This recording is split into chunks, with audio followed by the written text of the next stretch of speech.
Hi, this is Pete Edwards with Tiberius Arms. I'm going to go over the disassembly and reassembly of our rag and trigger components. First of all, we have our main block here. You'll notice the trigger components on this side, the stem for the magazine intake here on the other side. First thing we're going to do is go through the trigger components. To do so, you need to take this plate off on the flat side. There's two screws here that are 5/64. Some of the newer guns are 3/32 on these two screws, but between the two of them they are all that.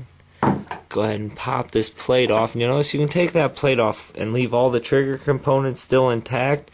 Sometimes this spring right here on the center post will pop off, but not really a big deal. You can keep most of them in there if you just need to take it off to do some cleaning, whatever. Then from there, you'll notice there's a spring on this first pin that runs to the middle hole of this linkage arm. There's a loop on this post, and then there's a hook that comes from the bottom. It's very important that it comes from the bottom up through that hole, and then the far hole of this push rod sits over here on this other, what we call the rotator, an L-shaped piece.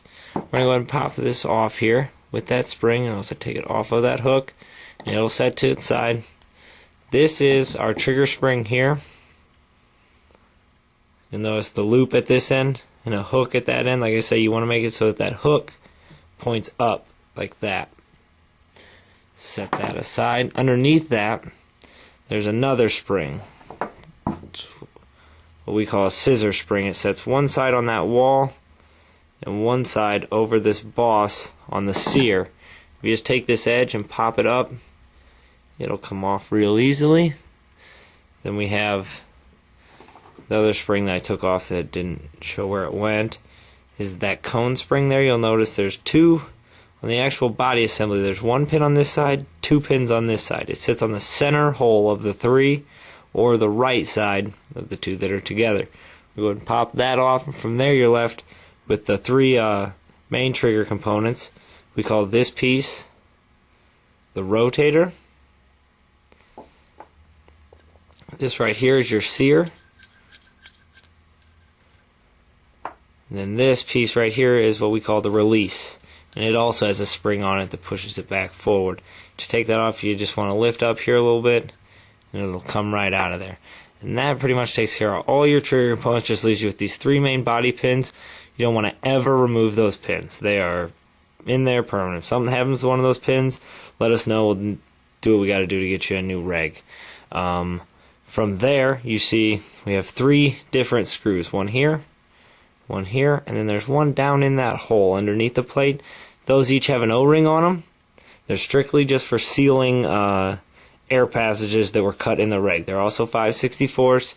So if you ever get one that you're not getting air through or something, you can pop those off. You'll see the little O-ring on them. And from there, you can take an Allen wrench and check your airways, make sure there's nothing down in there. Get that back in there. Tighten that up. Okay, from there, we can take the adjuster apart. That is this piece right here. 3/16 Allen wrench is what you use to adjust the velocity in the gun. If you just take it all the way out, it'll come out, and there'll be a big spring behind it. Then down underneath that, there's a little brass, what we call a spring pad like that. You might have to take that apart from time to time for oiling or something of that nature, but other than that, you should be good. On this side, there's a little flathead flathead screwdriver there. It's rounded. Some screwdrivers don't really like to get a hold of it. You can also use a penny or a dime, I found works well. Or what I use sometimes is just this plate. Just put that plate down in there. Get the first couple turns. It shouldn't be overly tight. You're just basically dealing with O-ring tension. That comes off. You'll notice there's an O-ring on that.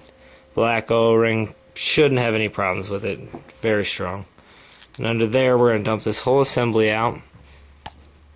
And you should end up with a brass bushing, a spring, an O-ring, and a ball. Just like that.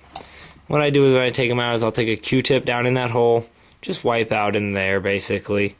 And then as far as reassembly goes, there's a hole, only one side of this will actually fit the ball, so just put the ball on the side that fits down in it, and then on top of that, with the ball down in there, we're going to set the O-ring right there on top of it, and we're going to put a dab of oil right there on that. And then one thing that's important when reassembling this is not to turn this upside down. Sometimes it'll hold that ball, sometimes it won't. If you just turn it down into the reg, sometimes you lose it. So what I do is I put this on the end of my finger, and I push it up until I feel a bump, and then turn the whole thing over.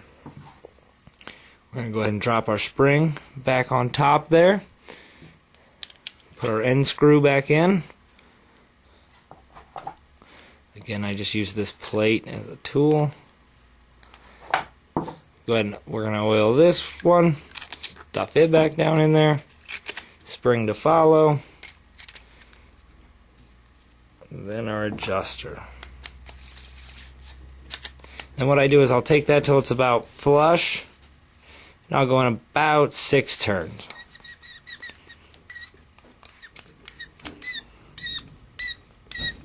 And that's going to set us at an approximate speed. Again, it's not by any means chronoed, but it gets us close. And then for the reassembly, I always look at it with that stem pointing away from me, just like that. And then we start with this piece, the release. Goes right on top there. And then our sear. Some of them will have a pin on the back side that fit down in a hole right there. No big deal, something we changed along the way. Then our little scissor spring. What I do is I put my finger on this one, my thumb on that, and then just kick it over. And then you'll notice it gives that tension.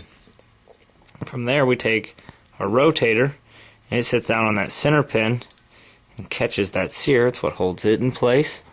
And from there, our little cone spring, our loop and hook spring. Remember, hook goes pointing up. Push that down on there.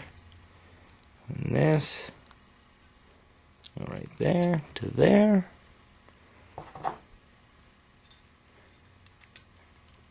Stick our plate back on. Put our 2 screws in.